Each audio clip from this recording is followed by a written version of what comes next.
यहाँ से स्टार्ट होती है कि हमारा Mg प्लस O क्या दे रहा है हमें, O2 हमें दे रहा है MgO। ठीक है, अब दो चीज़ें आती हैं। अब होता है एक स्केलेटन इक्वेशन,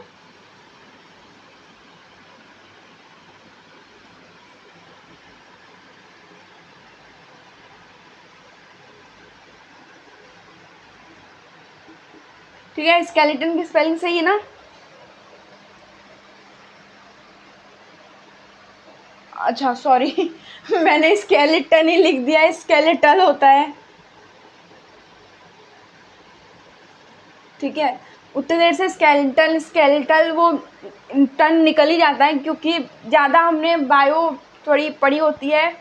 ठीक है, तो बायो में ही वर्ड यूज़ आता है, बट यहाँ पे स्केलेटन की जगह क्या है, स्केलेटल है, तो समझ जाओगे। ठीक है, वीडियो देखोगे तो याद रहेगा कि मैम ने भी गलती करी थी, तो पेपर में आप लोग नहीं करोगे। ठीक है, तो अब ये मिस्टेक मैंने जेन्युइनली करी है या मुझसे भी गलती हुई है, ये सीक्रेट तो मुझे ही पता है। ठीक है, तो सीक्रेट कोई भी हो, बात कोई भी हो, व्हाट मैटर इज़ कि आप लोगों को याद हो। ठीक है, सो स्केलेटल इक्वेशन, अब ये क्या होता है, और एक होता है हमारा बैलेंस्ड,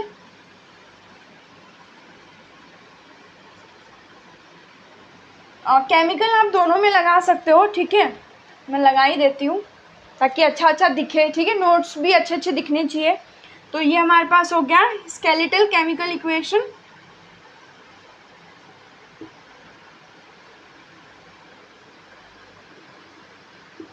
और ये हो गया हमारे पास बैलेंस्ड केमिकल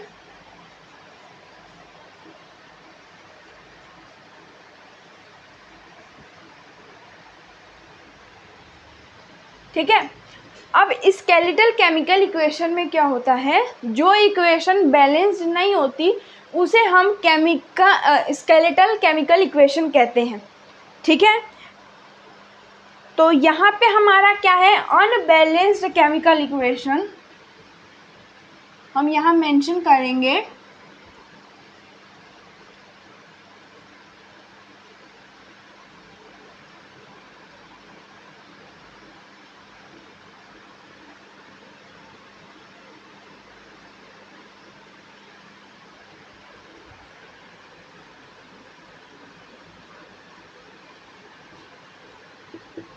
ये दैट इज का साइन है।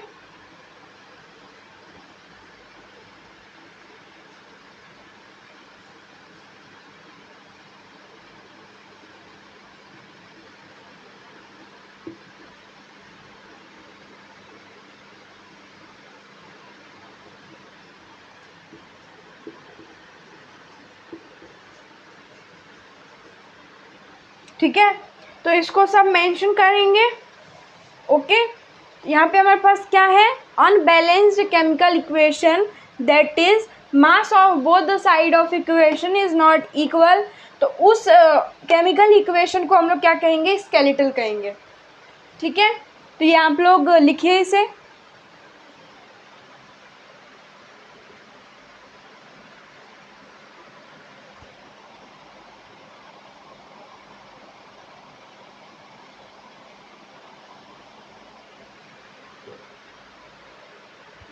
लिख लिया आपने सबने, ठीक है। और ये कॉन्सेप्ट कहाँ से आता है, मास क्या हुआ हमारा, नंबर ऑफ एटम। ठीक है, हम क्या कैलकुलेट करेंगे यहाँ पे, नंबर ऑफ एटम। ठीक है, यहाँ लिखेंगे हम कैलकुलेट नंबर ऑफ एटम। ठीक है, बोथ द साइड्स।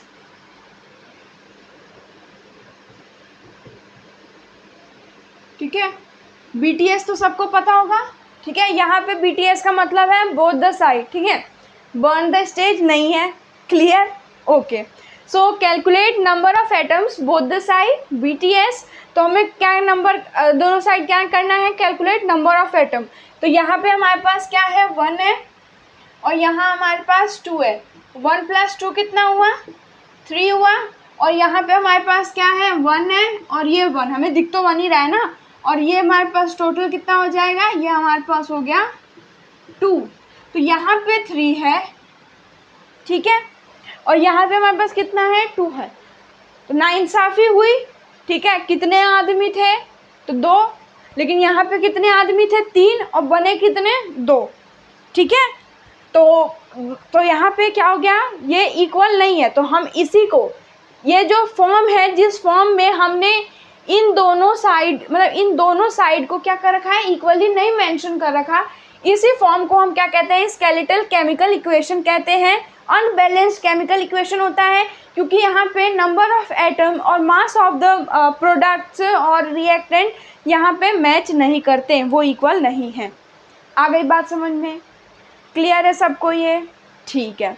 अब बात आती है हमारे पास बैलेंस्ड केमिकल इक्वेशन की, ठीक है।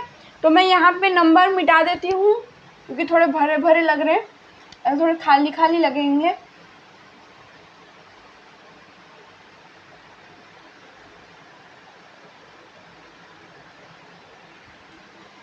ठीक है, तो अब बात आ गई बैलेंस्ड केमिकल इक्वेशन की। तो बैलेंस केमिकल इक्वेशन में क्या करना है, बैलेंस केमिकल इक्वेशन क्या होता है,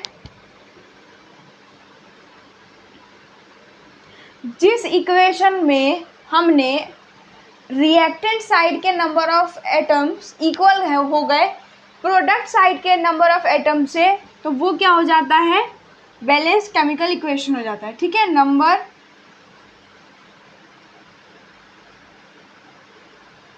number of atoms of LHS is equal to that of RHS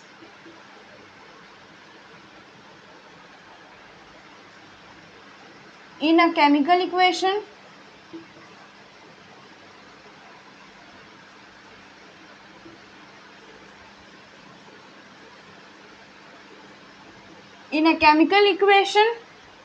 the equation is said to be balanced chemical equation, ठीक है। तो balanced chemical equation when number of atom of LHS is equal to that of RHS in a chemical equation. So chemical equation में जहाँ LHS equal होगा किसके, RHS के, तो उसे हम कहेंगे केमिकल इक्वेशन। आई होप सबको क्लियर है, बैलेंस केमिकल इक्वेशन कहेंगे, ठीक है। अब बैलेंस केमिकल इक्वेशन लिखते कैसे हैं वो अभी हम सीखेंगे। सबसे पहले आप लोगों को ये मेंशन करना है यहाँ तक, उसके बाद ये एग्जांपल नोट डाउन करना है, फिर ये यहाँ लिखना है, और फिर ये मैं एग्जांपल बताती हूँ आप लोगों को कौन सा मेंशन करना है, पहले यहाँ तक आप लिखिए।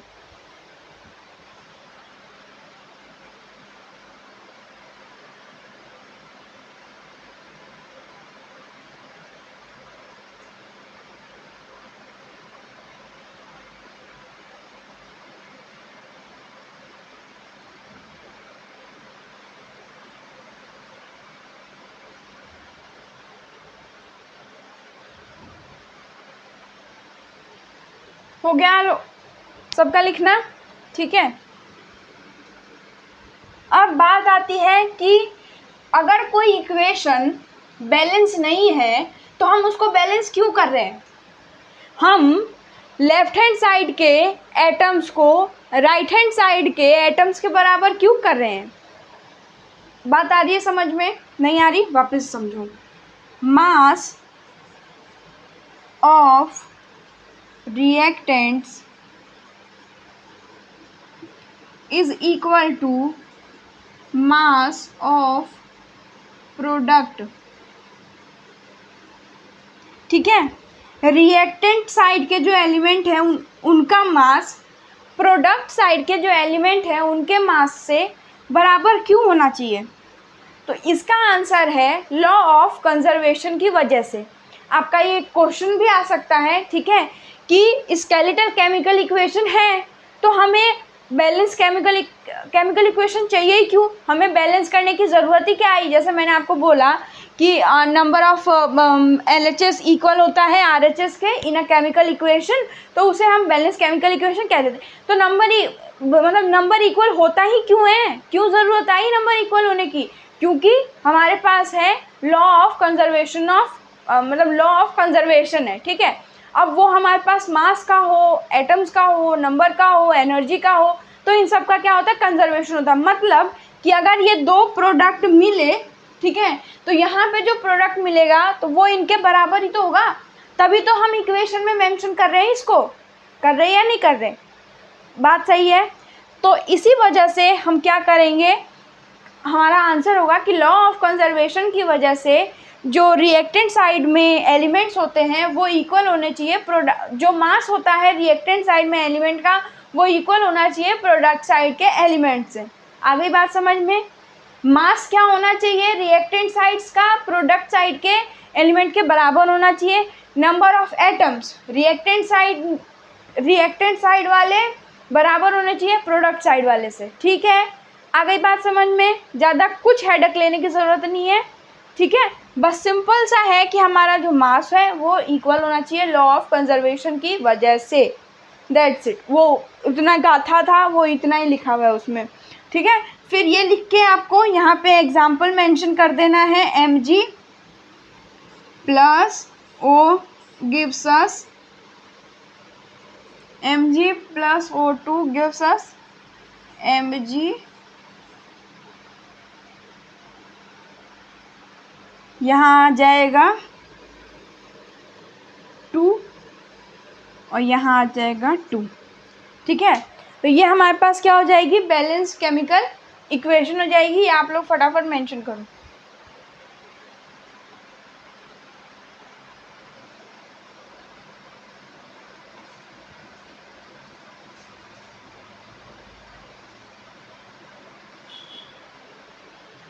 लिख लिया सबने। अब ये मैंने कैसे लिखा, तो ये हमारी इसकी क्या है, बैलेंस केमिकल इक्वेशन है। आप इसमें देख सकते हो ये क्या है, 2Mg को मैंने मिलाया 2O2 से, तो हमारे पास 2MgO बना, ठीक है। कई बार होता है जैसे कि मतलब आप लोग कहोगे कि अगर गैस रिलीज हो गई, ठीक है, तो गैस रिलीज हुई लेकिन हम उसे मेंशन तो करेंगे ना कि इतनों को जोड़ा तो हमें ये मिला और ये मिला, ठीक है। आ रही है बात समझ में, नहीं आई, समझो। अगर मान लो मैंने 2Mg को जोड़ा O2 से, तो हमारे पास क्या क्या मिला हमें, 2MgO। अब यही कोई अगर गैस इवॉल्व करने वाला कोई इक्वेशन होता तो हम लिखते कि मैंने 2 और 1 को जोड़ा, तो मेरे पास क्या बना, 1 बना ये और 1 गैस बना जो कि उड़ गया। तो ये मेंशन तो करोगे ना आप कि हमने ये दोनों जोड़े तो ये और ये फॉर्म हुआ, भले वो उड़ जाए, इसका मतलब ये तो नहीं ना कि वो ख़त्म ही हो गया। वही कंजर्वेशन में मैंने क्या बताया कि ये दोनों मिले तो ये बना, तो वो उसमें भी तो चेंज हो सकता है ना, उसमें भी, समझ गए, ठीक है। तो यही इसमें समझाया मैंने कि अगर हम अब इसको बैलेंस करना, ठीक है, how to balance a chemical equation. आज का हमारा लास्ट टॉपिक वही रहेगा कि केमिकल इक्वेशन को हम लोग बैलेंस कैसे करते हैं, ठीक है। तो आप लोग ये सारा मेंशन कर लो, ठीक है। फिर मैं इसको मिटाती हूँ,